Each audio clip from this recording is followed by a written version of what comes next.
Alyssa Bormes with Wine, Women in the New Evangelization, and I'm here with one of our new sponsors, Catholic Coffee Heavenly Roasts. And this one happens to be Our Lady of Mount Carmel. So I've been asked over and over to teach you something, and today's the day because we have the best roast. It's egg coffee. What? Egg coffee. Just stay tuned and you'll see how good it is. The first thing we're going to do is start with my mother's coffee pot. Carol June's my mom, and this is her coffee pot, and I got it all polished up for today. And I just want to let you know that it's not a percolator. See? Nothing inside. I got nothing up my sleeve, nothing in my coffee pot. So we're going to start with just a regular old coffee pot, an old-fashioned one. This one happens to be 15 cups. So the first thing I'm going to do is pour a little water in it. I'll probably bring it up to here with water, and then I'll show you the next thing. Carol would have gotten this right out of the faucet, but there we go. That seems like enough for right now. So how do you make egg coffee? You better get yourself an egg. And why am I using these two bowls? Because Carol used these two bowls, of course. All right, one egg in. Toss that.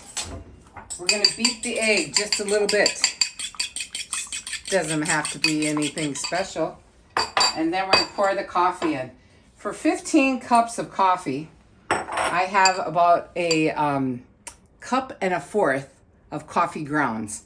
And now, be a little careful because it loves to go over the sides. I'm going to start mixing it in and making a paste with the egg. That's what you do to make egg coffee. You're not going to have a fried egg or a scrambled egg in your coffee. You're making a paste with coffee.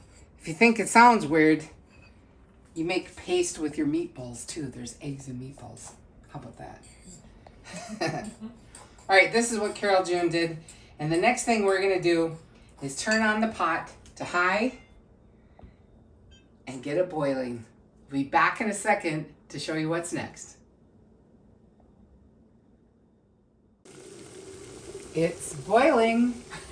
So now it's time to turn it down. If you don't turn it down now, you're going to have a mess all over your stove. So I turn it down to just a low, medium low. And if you don't want it to boil too much because otherwise you're going to have an explosion here. The grounds are ready. They're a paste. And now the trick is try and get it all in. Don't burn your hand on the steam. Here we go. The grounds are going in. Whoops, look at that. Some went over. I'm just going to scrape the bowl a little bit. I feel like my mom doing this. It's fun. And then I'll stir that just a hair.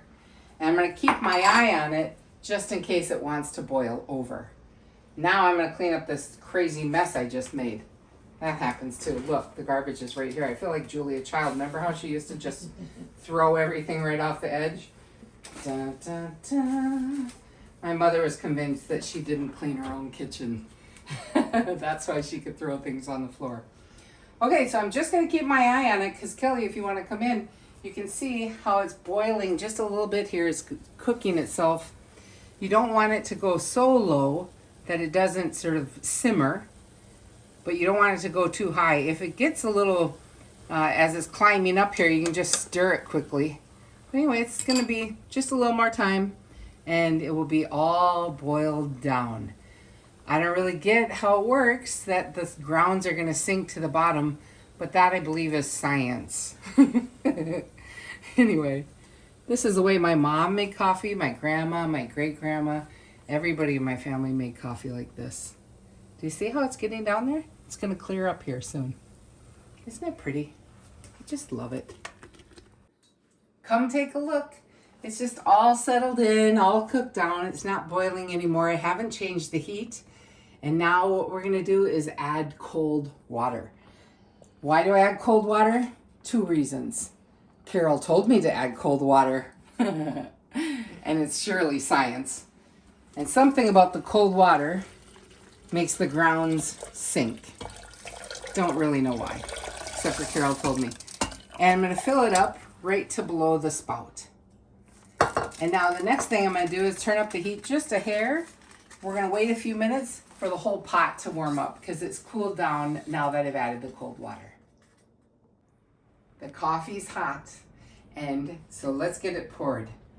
This particular pot I need to hang on to. I love the blue cup because it's Mary's cup. I always, if I have a special guest, I let them use the blue cup. And that's how you make egg coffee, just like Carol June taught me. And they're so proud to be able to use Catholic coffee, heavenly roast, and the egg.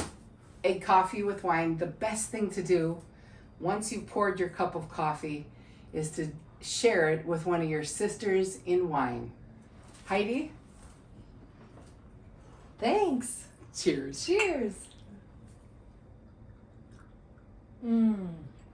That's amazing. That's a great cup of coffee.